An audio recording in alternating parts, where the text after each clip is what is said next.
So here we are in a breeding shed that's largely been turned over. I have just a few birds in here from that last set. And I've gone back and looked at some of my records and learned a few things.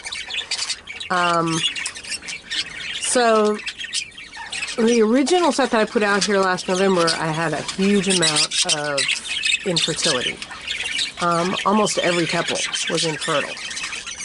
And then I brought them back in here again 2 months later, and the infertility had dropped to almost nothing. So basically, Beryl and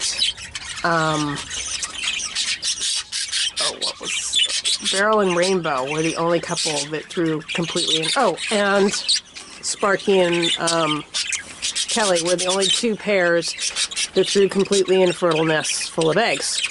I replaced Porky, and I think what I've discovered is that the problem was always with Porky, because Miss Coco's a lovely mother and has lots of fertile eggs. So, I also learned that Blue is definitely infertile. So, but in large part, all of those birds that were infertile in November, December, in January, February were fertile. They did have at least 50% fertility rates in their nests. But out of those 10 pairs, there was a very high chick mortality rate. So we went from infertility to high chick mortality. And when I say chick mortality, it was all in the first 24 hours. The chicks would hatch and then die. And we can add Hedwig and Verde onto that, because the egg that I knew was going to hatched, and the chick is dead in the bottom of the box. So I'll be pulling them out pretty soon. So that, all told, that was 6 pairs that failed to bring up any chicks, not because of infertility, but because of chick mortality. I have no idea what actually went wrong there. But I'm going to take a few guesses here. The birds with the highest chick mortality were the ones that I've had to grapple with a lot of health issues with. They were most recently medicated, so I suspect that one of the medications that I use causes birth defects or something like that. It also could very easily be the cold. Something that went along with the chick mortality in every case was that the chicks hatched late. And I've read, I noticed the big difference, so I read up on it. And yes, the cold, it's hard for a hen to keep eggs consistently warm when the weather is freezing. So that could be a part of it too. The chicks stayed in the egg for so long that when they hatched, they were too weak to thrive. The ones that succeeded in bringing up chicks, the chicks hatched within 3 days of their hatch date, like Bubba and Stratus and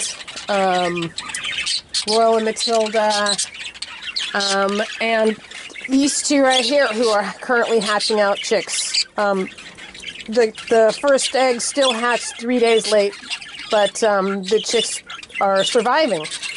Whereas with the pairs that had the chick mortality, the chicks were hatching as much as a week to 10 days late. And there was just, the chicks were just not, there was nothing left of them. So it could be the cold. It could be medication causing some kind of issues. It could be that they were still struggling with poor nutrition, especially with Fluffy's eggs and Sky's eggs. The eggs didn't seem to have enough material inside of them. Even when they were first laid, they were kind of empty. There's supposed to be an air sac in the egg, but their air sac was really large. So, I'm not really 100% sure what it was, but I am hoping that with time, just like the infertility, it will pass. These two are interesting here. Butterfield up here is laying claim to the cage, and Dusty is laying claim to the nest box. He actually sits down there and peers into it, and he sings and wardles over there, and Butterfield's over here. I don't think it's occurred to them yet to that they might be in competition with each other. But hey, at least they're showing some signs of life, and they've got a month to sort this out. So anyway, but I have had some lovely successes. Bubba and Breezy's babies are awesome. Royal and Matilda's babies are strong and healthy, and they're usual pretty purple, and will be used as, genetic expanders. So they're not going to be beautiful chicks, but they do have, Matilda passed on to them a capacity for good size, even though they don't have good feather, and they bring genetic diversity to the flock. So I can take them and breed them to birds that have good feather and not good enough size, and have more genes in the flock. So look at these two. They're starting to form an alliance. That's a breeding alliance forming right there. We're having a discussion.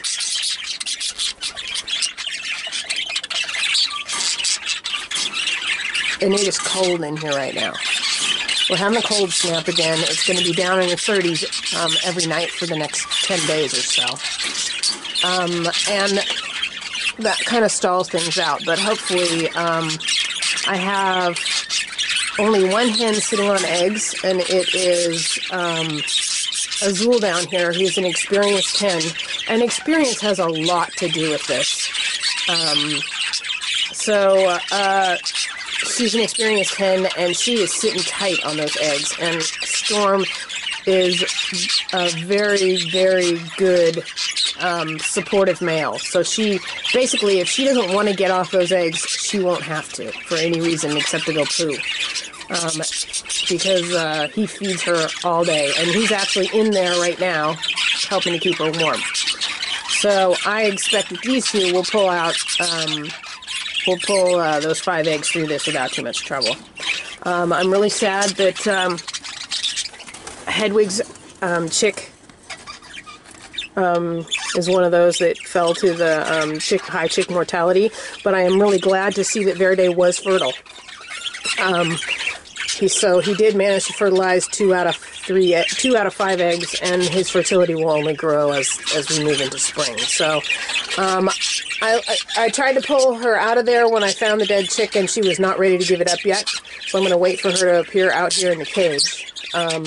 And then I'll pull them and put them out in the big flight and give them recovery time. So my plan is for the 6 pairs that had the high chick mortality, I'm going to put them out in the big flight cage. Oh, there she is. She's starting to give it up. I'm going to put them out in the big flight cage. See the dead chick? Yeah, and Fluffy, since none of Fluffy's eggs survived, I'm not going to even bother with that one because I can look at it and tell there's not enough stuff inside of it.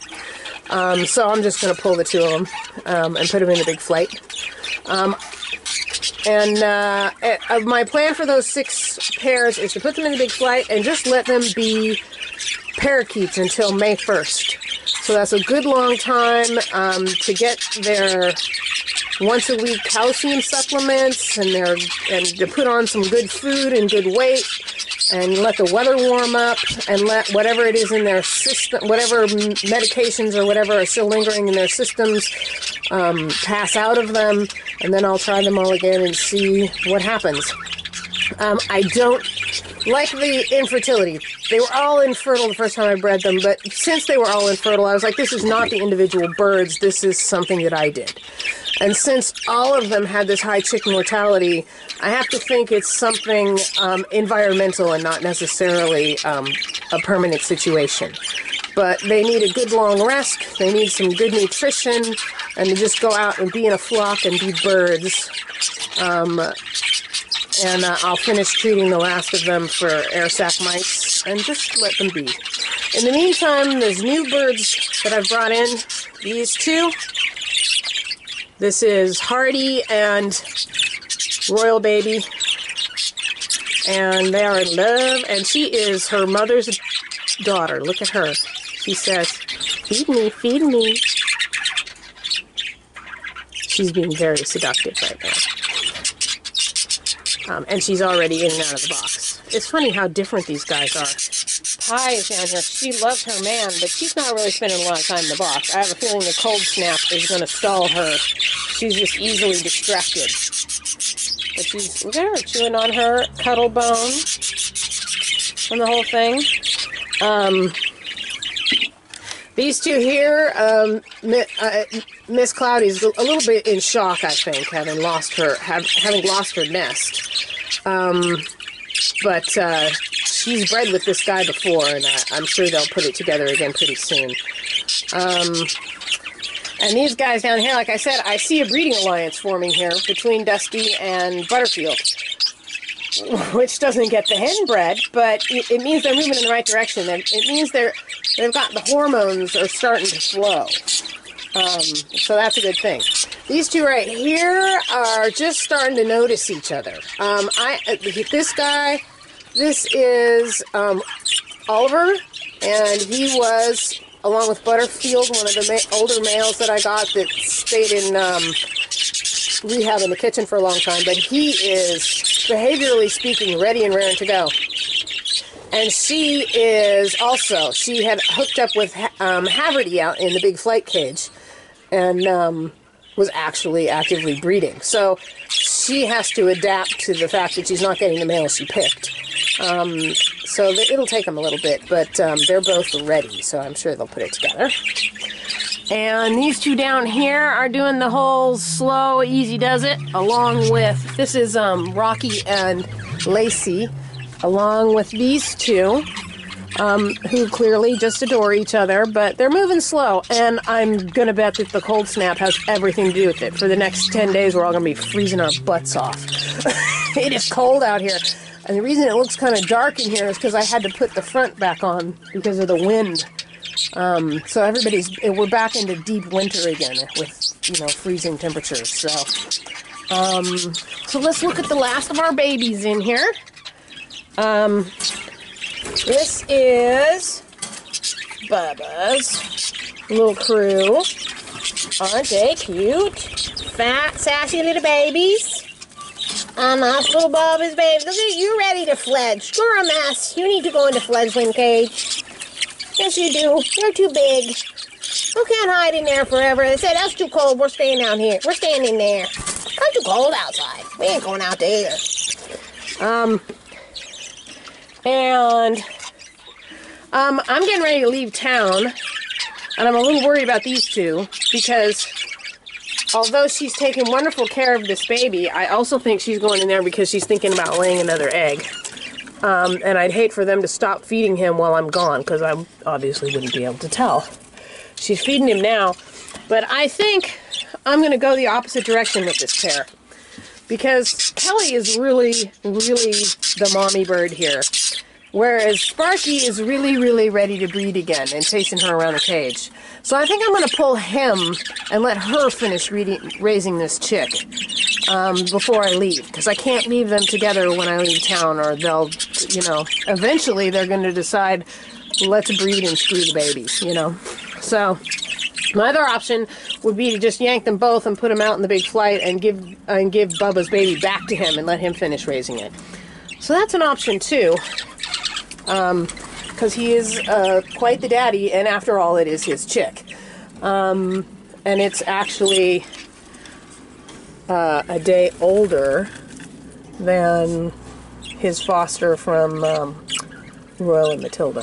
So we'll see what happens. I have a few different options, but I have to make them. I'm leaving town in 2 days, and I have to make them before I leave. So anyway, I have high hopes for the pairs that are in here, but I also have the distinct impression they're going to be taking their time.